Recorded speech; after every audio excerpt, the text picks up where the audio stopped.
On today's show, the Atlanta Hawks win their sixth consecutive game, this time in an overtime thriller against LeBron, AD, and the Lakers. It was never easy for the Hawks in this one, but they pulled it out in the end with some heroics from Trey Young in overtime. We'll get into all of how it happened, what it means for the future, and much more, and all that is coming up.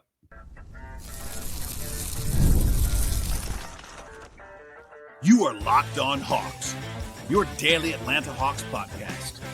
Part of the Locked On Podcast Network. Your team every day. Hello, friends. Welcome to episode 1861 of the Locked On Hawks podcast. I am your host, Brad Rowland, coming to you deep in the night here on a Friday evening into Saturday. And today's show is brought to you by the folks at FanDuel Sportsbook. Get a big return right now at FanDuel Sportsbook. If you're a new customer, you place a $5 bet and get started with $150 in bonus bets. If you win your first $5 bet, that's $150 in bonus bets by visiting FanDuel.com to get started. I also want to encourage you at the top of the podcast, as I always do here at Locked On Hawks, to make us your first listen each and every day. Check us out and subscribe to the podcast anywhere you find your podcasts. We're on Apple, we're on Spotify, we're also on Amazon Music and Overcast, etc. Plus, we're on YouTube on the video side. Please like this video as you are watching it and subscribe on both audio and video platforms to support the show in the best possible way. And a lot to get to on this Friday evening into Saturday. The end result for the Hawks in this spot was a 134-132 overtime win over the Los Angeles Lakers. This is an absolutely wild game. There was madness down the stretch of this game, especially and into overtime. But the Hawks, big picture, won their sixth consecutive game. And they have not won 6 games in a row until now since January of 2022. So almost 3 calendar years between winning streaks of this length for Atlanta. But they were really, really good in this spot. And it was a lot of fun to kind of chronicle and break down throughout the game. I won't dwell on it too much necessarily on this particular episode, but if you listened to the show yesterday, you'll know why I'm bringing this up. It's kind of a double win for the Hawks in some respects as well. They have the Lakers unprotected first-round pick this year, so if there was any single result that kind of swing things even further for future considerations for the Hawks, it's this one, and a rousing night at the ballpark, as they say. It was very close the entire game, honestly. Neither team led by more than 6 points the entire first half. There was only one double-digit lead in the entire game, and it was the Lakers by 11 points for about 30 seconds in the third quarter. And then the Hawks went on a 14-4 run to close the gap. It was very close pretty much the entire way after that for the last quarter and a half plus overtime. And the Hawks had a chance to win it in regulation.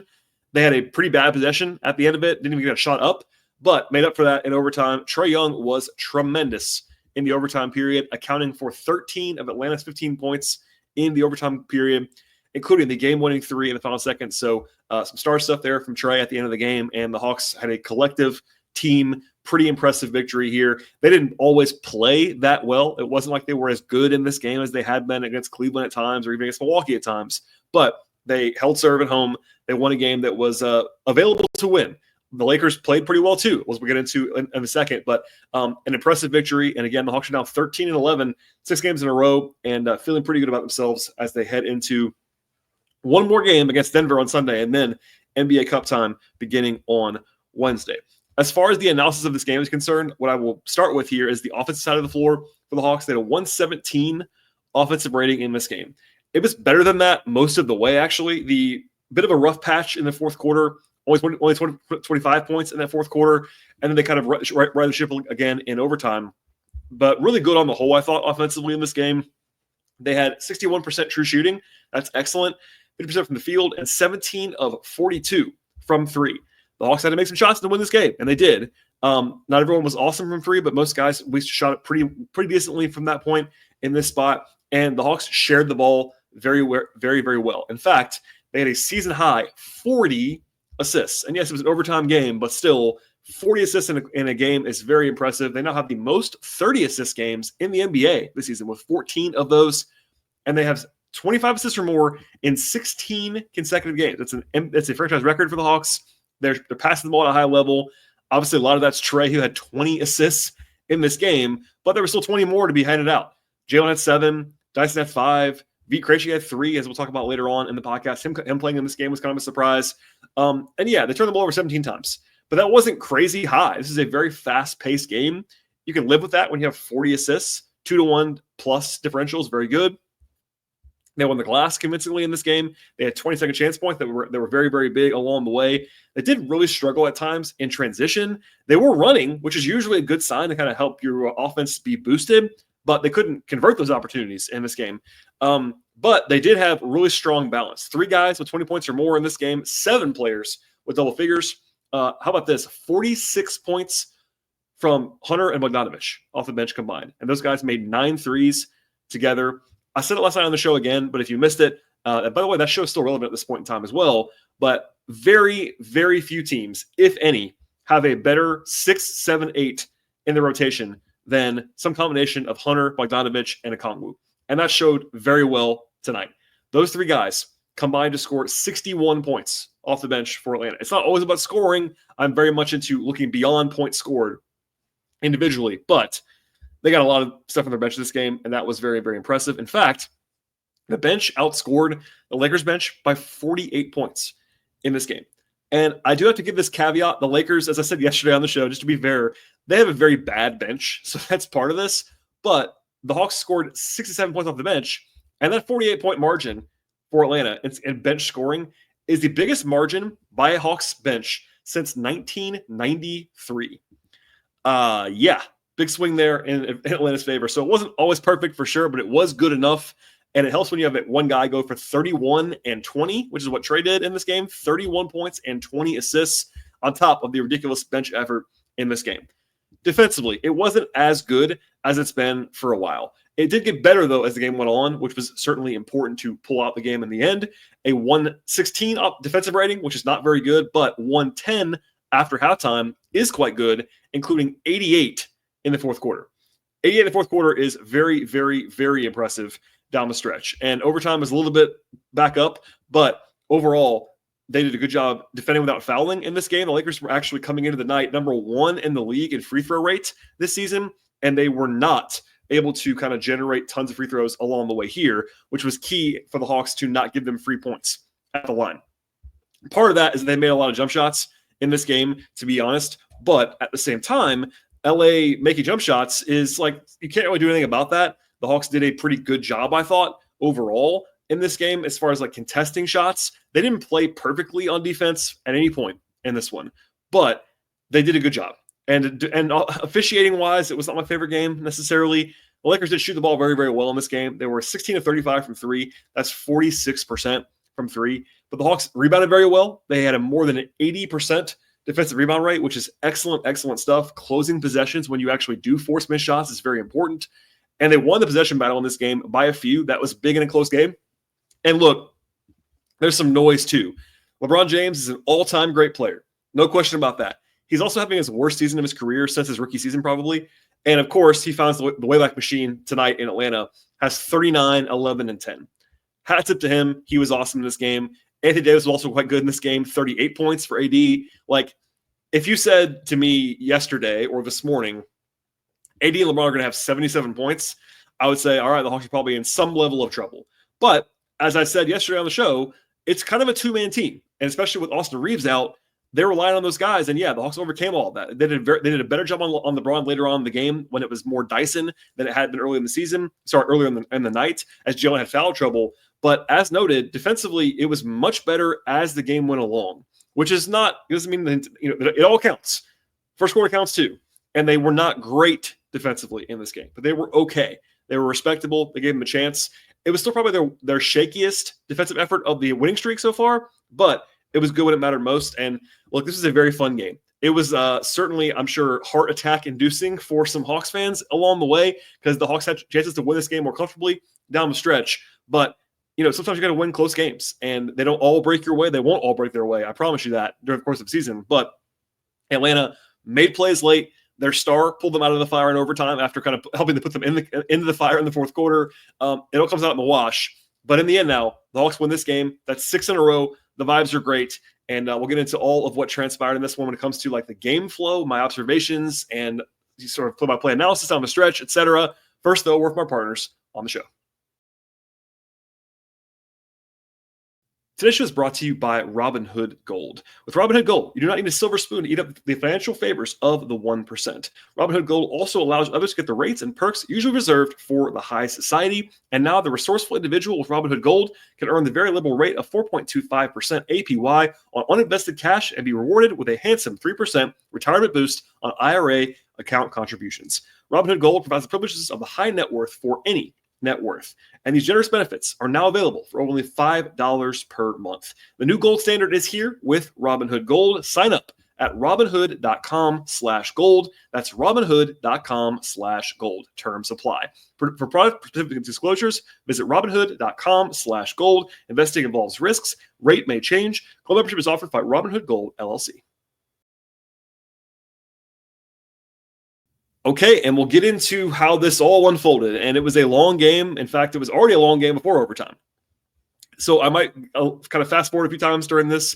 Bear with me a little bit on this as far as like what was transpiring here. But the Lakers, and it was an interesting theme the entire game, they're the rare team that has a very clear top two players in LeBron and AD. And neither of them were guarded by Dyson Daniels coming into the game. Because AD's a center, LeBron is a big forward, and Dyson can do a lot of things defensively. He obviously can guard LeBron and did later on, but he's kind of their power forward, and you don't usually want to have Dyson on the power forward. So it was interesting.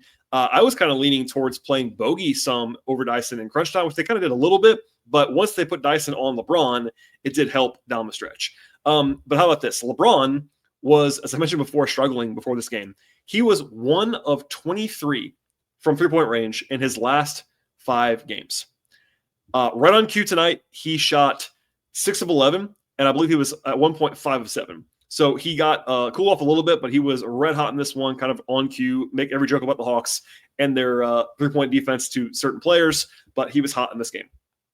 Jalen got called for traveling in the first few minutes, which is not a huge deal in retrospect now, but it led me to look this up. He is still leading the NBA comfortably in traveling violations. He's at now 13 this year. No one else in the league coming into the night had more than 9. Kind of just some noise there, but some happy feet stuff for Jalen. There was a weird call. Anyway, just want to at least note that. There was a rotation change in this spot. It was Hunter, Bogey, and Okongwu in their usual roles, and they played a lot of minutes in this game.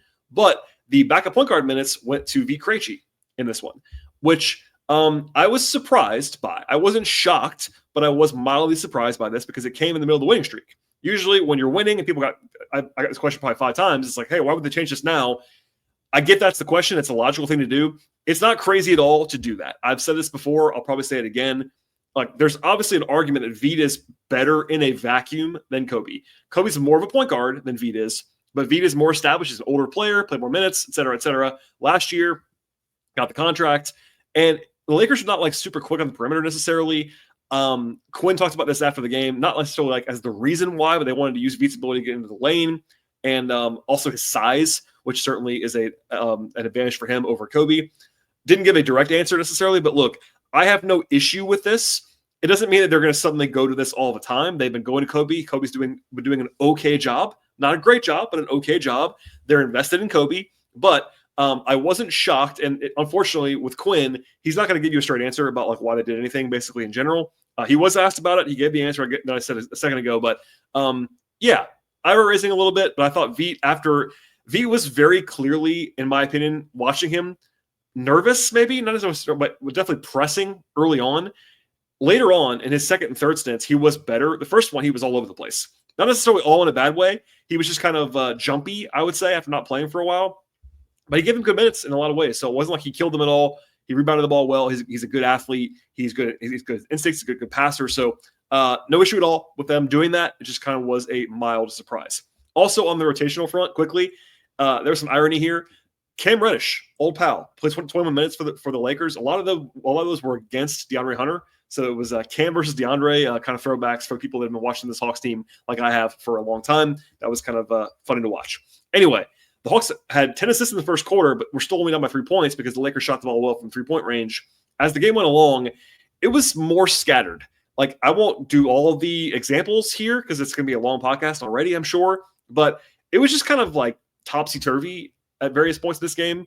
Both teams, and I'm sitting next to John Hollinger of The Athletic, and we've mentioned this together, it wasn't like they were playing badly, but in whenever there was chances to run on both sides, it was just kind of sloppy and there was mistakes. And It was just an oddly paced game. And the second quarter just took forever, honestly. Veet passed out of an open layup at one point in time. Jalen missed a wide open layup in transition at one point. The Lakers bench is like hard to watch, basically. It was gross, but the Hawks did win the quarter on the whole, 38-35.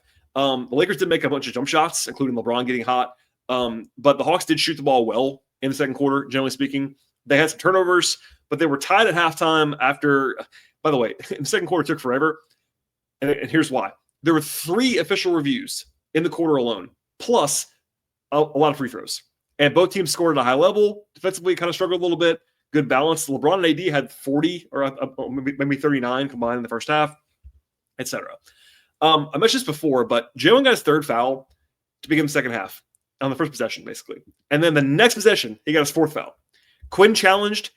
I thought they might win it, honestly. It was probably one of those things that shouldn't have been a foul.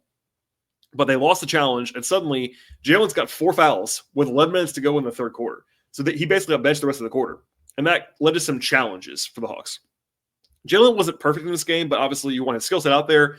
They went to Hunter, but they went to Dyson playing defense on LeBron, which ended up working out kind of roundabout way effectively. But there was one big run from the Lakers, a 13-2 run for LA to go up by 11. That was their biggest lead of the game.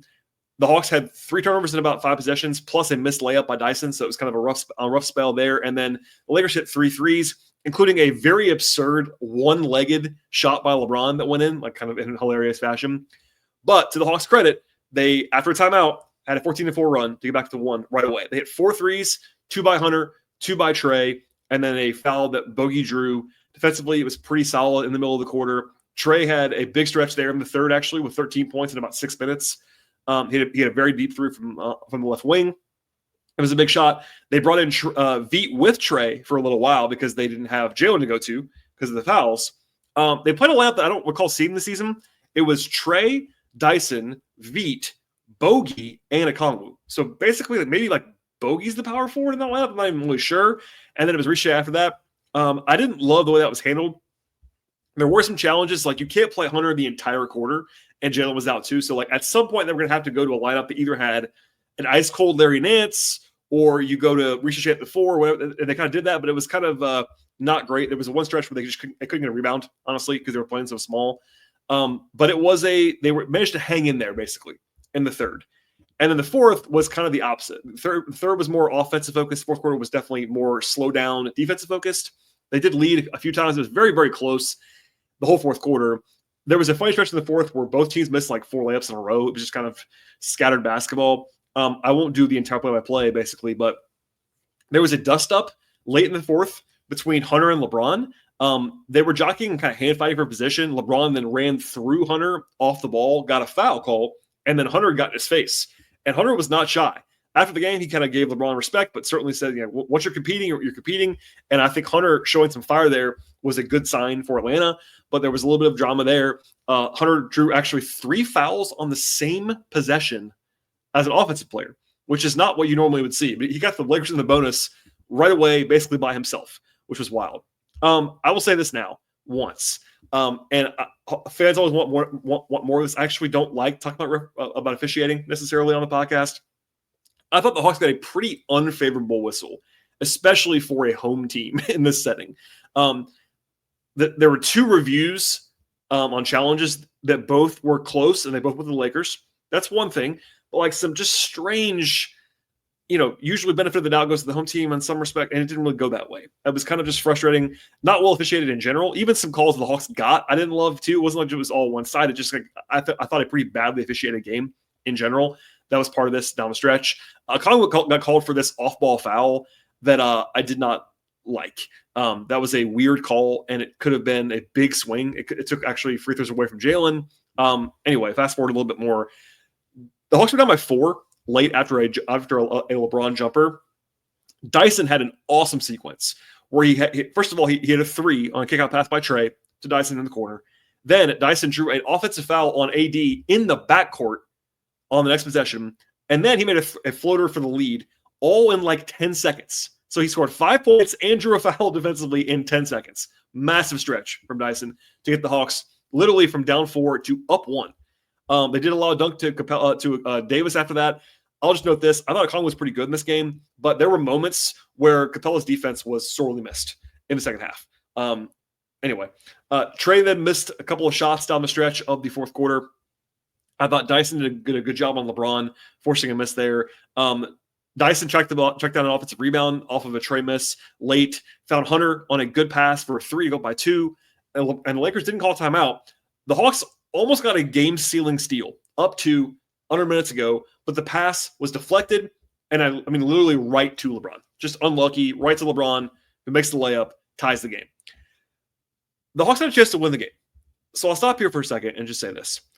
They brought Bogey back in, which was a good idea after he'd been cold offensively, just because he was on the bench because they weren't going for defense. But I hated what the Hawks did. Now, they won the game, so it won't matter that much in retrospect. I'm not even sure what the plan was supposed to be on the last possession of regulation. They kind of had Jalen run some sort of action on a cross screen-ish, but it wasn't really a screen.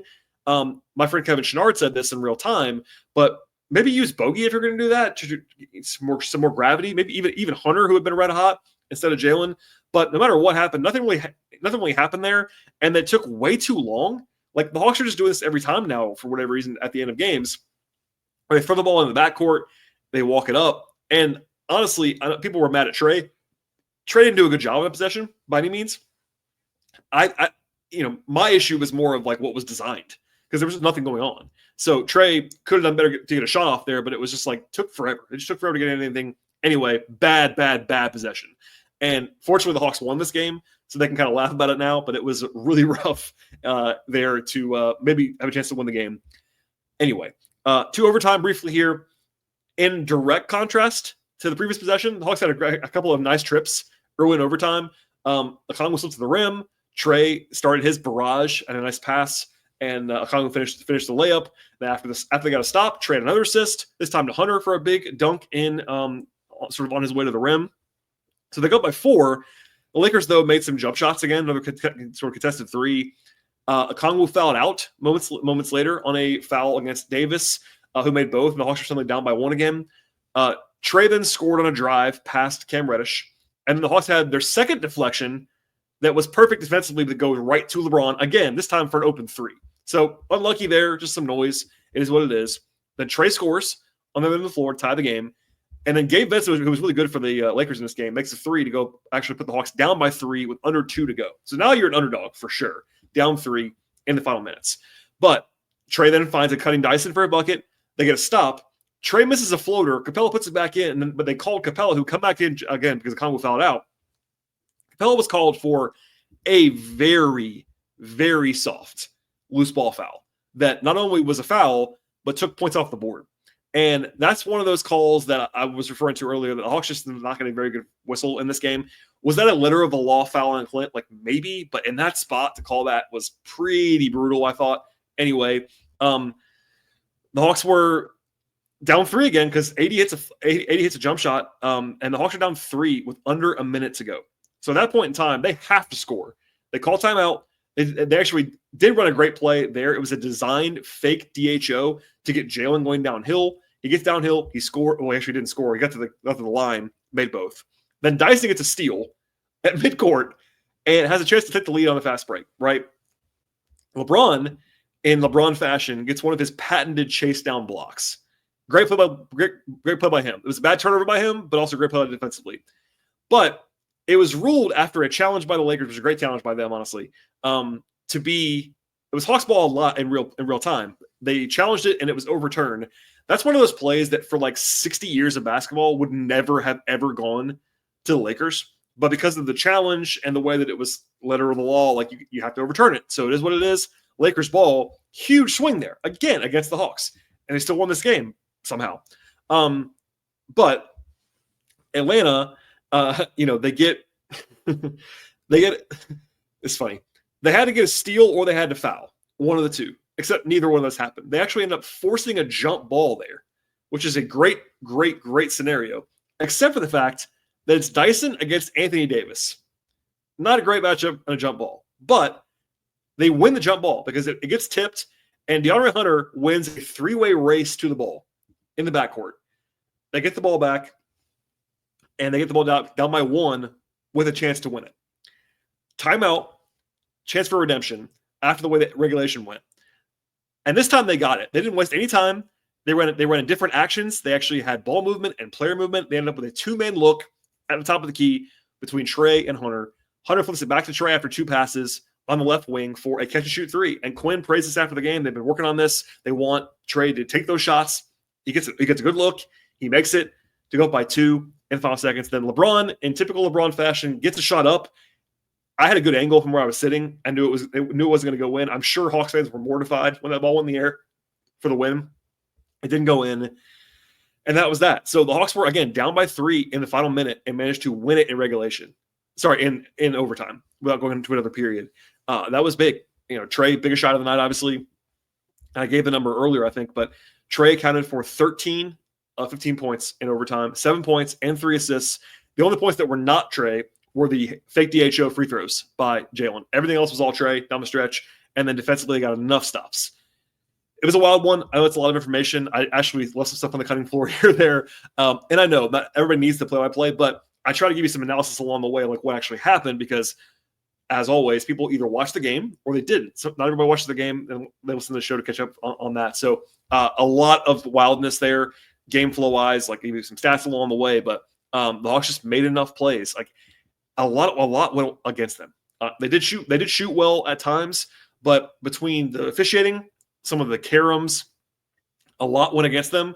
But then they also will themselves. Like getting a jump ball when you're down 1 late, when you're shooting guards against the center, is a big play. And Hunter chased it down. And anyway, that's all history right now. But we'll get into all the player stuff in a second. There's plenty more to get to as far as how this game actually went, because a lot of guys played well in big moments for the Hawks.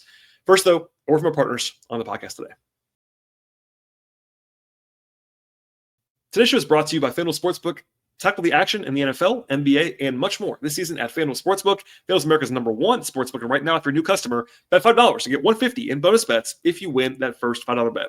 The app is really easy to use. FanDuel Sportsbook gives you everything that you need to place your bets all in one place, and they have all the stuff you're looking for across the sports betting space, from over-unders to point spreads, money lines, player props, game props, future bets, same-game parlays, live betting, and so much more. And the FanDuel app is also safe and secure. They cover the entire range of sports as well. That includes the NBA, of course, as we talk about on this podcast all the time, the NFL, college football, MLB, WNBA, hockey, golf, tennis, all kinds of soccer leagues, both domestic and international. They have F1, they have NASCAR, boxing, MMA, and so much more. And the place to go is FanDuel.com. It's a great time right now. Sign up, honestly, at FanDuel Sportsbook. And when you get there at FanDuel.com, you get $150 in bonus bets when you win for your first $5 bet. That's $150 in your pocket when you win your first $5 bet at FanDuel Sportsbook. Never waste a hunch. Make every moment more with FanDuel, an official sportsbook partner of the NFL. All right, and to the individual players and how they performed in this game, I'll begin with Vit Krejci, who played the least for the Hawks, but it was a kind of a surprise. Again, I mentioned this before, but no bucket at all in this game. As soon as Vit came in, I was like, I think Kobe's not going to play tonight, and that was the case. Again, no issue with it at all. I thought he played pretty well. The first stint was certainly haphazard. He was a little bit amped up, it looked like, but he got good stuff along the way. 4 points, 7 rebounds, 3 assists, and a block for Vit in his 14 minutes, +6. Again, kind of uneven sometimes, but certainly good force. I like Vit. I like Vit's game. They have a couple guys on this roster right now, and I think the two very prominent examples of this are Vit and Larry Nance, where they're really too good to not play, and the Hawks just have a lot of depth, and everybody's healthy right now, which is okay. I think Kobe will come back and play soon enough. That's okay with me. You do want to develop Kobe. You don't want to just bury him at all, but on a one-game sample size, totally fine with me. Vit did his job in this game. The other 3 guys on the bench were awesome. I alluded to that earlier, but all those bench stats. But Okongwu, 15 points, 6 rebounds, and a block in 29 minutes. Did foul out, but was 7 of 10 on twos. Misses 1 3-pointer in the game. But this is very simplified, and it's not this simple. I thought the offense was quite good when Okongwu was playing. It's not just that simple, but it kind of was in some respects. Defensively, it was a little bit less so, and the numbers kind of bear that out in this game to some degree. I thought defensively they did a better job with Quinn on the court, but it kind of comes and goes. It's never that clean. But I thought Okongwu was pretty good overall in this game, especially finishing around the rim. And they were closing with him for a good reason. That was fine with me. It was the right call. He just happened to foul out, and then went back to Clint because they had to. Hunter and Bogey have both been playing really well. We'll go to Bogey first. Bogey now has 100 consecutive games with a three. He's only the fourth player in the history of the NBA to do that, and the second Hawk. It's Steph Curry, Dame Lillard, Kyle Korver, old pal, and also assistant GM for the Hawks right now, and Bogey. And generally speaking, he's back. It seems like he's now scored double figures in 7 of the last 8 games with 63% true shooting over that sample size. In this game, he hit 4 of 9 from 3, 3 of 4 on twos, 6 rebounds, had an assist, 3 fouls, plus 18, by far a game best, plus 18 in this game. And honestly, I thought that might even played Bogey even more because this is one game where they actually didn't need so much defense on the perimeter because of the way that the Lakers are playing. And Bogey's offense was so valuable in this game. So anyway, he played very well, and no surprise there. He's been really good for a long time. DeAndre Hunter, another great game. He's been playing incredibly well. I mean, it's not even really up for debate, I don't think now. This is his best, 2 weeks, maybe, of his career, I would say. Certainly on the short list, if nothing else. But 26 points for Hunter in this game on 15 shots from the field. He was 4 of 8 on twos, 5 of 7 from 3, got to the line 4 times, 2 assists, 2 steals.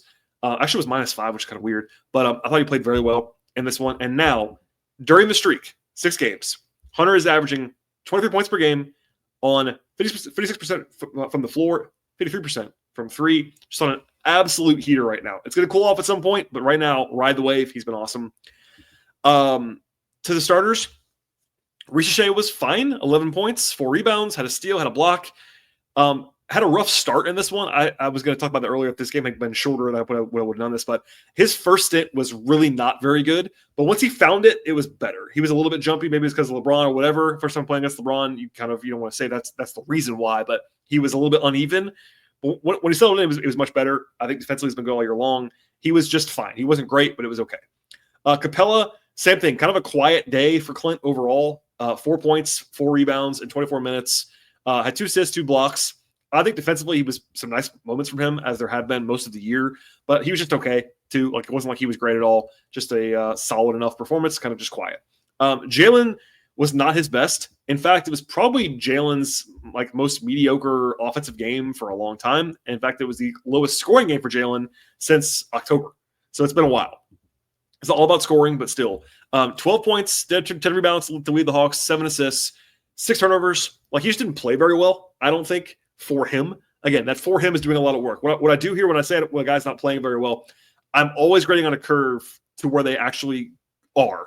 Jalen is very good. Jalen's not very good is better than a lot of guys' goods, if that makes sense. It's always nuance there. But I thought he was just okay to not even okay for him, but still made some plays late in the game. He hasn't been on the injury report either. It's something I wanted to at least note. He had a pretty big wrap on his shoulder tonight, both during the game and after the game. He's not been listed at all. We're all guessing, but something maybe a little bit funny there for him, but he was not his best, but certainly still helped them in big moments. Dyson Daniels was once again quite good in this game. 11 points, 5 assists, 4 rebounds, 4 steals, 1 turnover, 5 from the floor, just rock solid stuff. He now has multiple steals in 8 consecutive games. That's crazy. 17 times this year he has multiple steals, including 3 steals or more in 12 of 22 games for him. He has been ludicrous. It's not only steals, leading the league in deflections, all those things. And when he went to guard LeBron, things improved defensively. Not a huge surprise there, but that's a tough matchup for him. He's obviously a lot bigger than Dyson is LeBron, but he did a good job across the board in this one.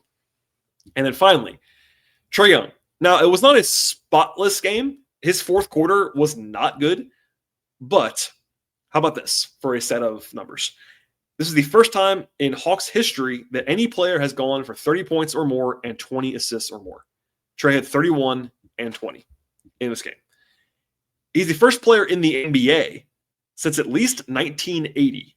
That's when this tracking began in some respects, to have at least 30 points, 20 assists, and at least 5 threes. The first player in the league in 45 years to do that. Only the third player in the NBA to have at least 30 and 20 assists since the year 2000, which is before I started covering the league, let's just say. The other 2 guys are Russell Westbrook in his MVP season and Luka. So pretty good company there. And yeah, he had a rough fourth quarter. He did miss all 6 shots in the fourth quarter. That happened. The end possession was not all on Trae. It was partially on, I think, Quinn and whatever the heck was going on there. It wasn't just like Trae decided to do that. You can watch the off-ball action, nothing else is happening. But I said it before. I'll say it one more time. He dominated the overtime. Like, dominated it. He literally did everything offensively in the overtime period, other than the one DHO for Jalen. Everything else ran through Trae. And he made every play, made the shot of the game, obviously the game winner. He wasn't super efficient. He was still decently efficient. He was 4 of 12 on 2s, which is not very good. The floater is still just kind of lost with him right now, but he was 5-13 from 3. That isn't like a great percentage. But it's 38%. Like, you'll take that all day long. That's a lot of attempts. Got the line 8 times, 20 assists, 4 rebounds, 2 steals, only 3 turnovers. That's even crazier. When you have 20 assists, you might think like, oh, 5, 6. No, 3 turnovers. Just rock solid. Didn't shoot it that well, but a couple of his better scoring binges of the season, and I thought he was great for the most part. The fourth quarter, less so, but everything else, really, really good stuff from Trae, and you cannot fake 31 and 20. Again, 31 and 20. Okay, that's all I have. Again, a fun game, a wild game, a crazy game. Like, there was a lot of just weirdness in this one. I think it's fair to say that, but the Hawks pull it out in the end. I get kind of like a 1.5 when you compare it to the draft stuff. And now 6 games in a row. They will have the winning streak on the line again on Sunday evening at home. Denver is coming in with the best player in the world, in my opinion, in Nikola Jokic. That is the final game as well before the NBA Cup game against the Knicks next Wednesday. But it's a situational advantage for the Hawks on Sunday. Obviously, they're at home, so no travel between now and then. Then the Nuggets play a very tough situation. They play a 7 o'clock game Eastern time in DC. Now, they're playing the Wizards. The Wizards are terrible. They beat the Hawks twice, yes. They're terrible. So that's one thing. But Denver has to go from playing at 7 o'clock in Washington, D.C. to playing at 6 o'clock Eastern time. Early game on Sunday in Atlanta. Turnaround there with travel, all that stuff. So a slightly good advantage situation for the Hawks. Still tough, though. The Nuggets are good. They're not as good as they've been in recent years. Jokic is still playing at a Jokic absurd level, but it's everybody else that's not. Like, Jamal Murray is not like Jamal Murray right now. But a nice little test, and we'll get into that game, obviously, when I cover it on Sunday. Barring something crazy, there will be no show between those 2 games, but circle that one. And then, of course, we're already looking forward to the game on Wednesday in New York. That will be for a trip to Vegas, and I'll preview that game in at least 1 episode, maybe even 2, between now and then. All right, that's all I have. I could have gone an hour on this podcast on this particular game. I tried not to, so my apologies if you want even more on this. I'm sure it'll bleed into other stuff as well when I had guests on in the near future. But a wild one, a fun one, and a good win. Another spot where the Hawks could have lost, and they didn't. They're making plays right now. Everybody's feeling good about themselves, and they should be at the stage. Please subscribe to the Locked On Hawks podcast anywhere you find your podcast. Like the video on YouTube if you're watching it there. Please subscribe to the show there. Enable your notifications. Turn the bell on, all those things.